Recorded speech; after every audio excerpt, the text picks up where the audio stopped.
saying number 262.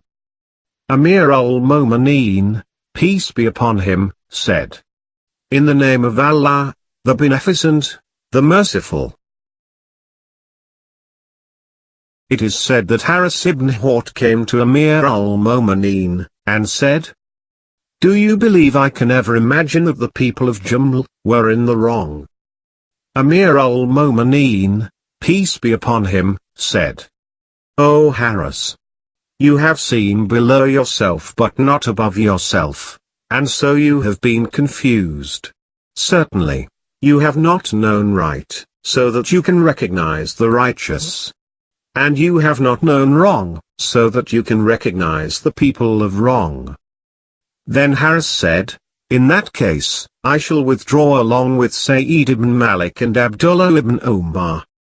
Whereupon Amir al-Momineen, peace be upon him, said, "Verily, Sa'id and Omar have neither sided with right nor forsaken wrong.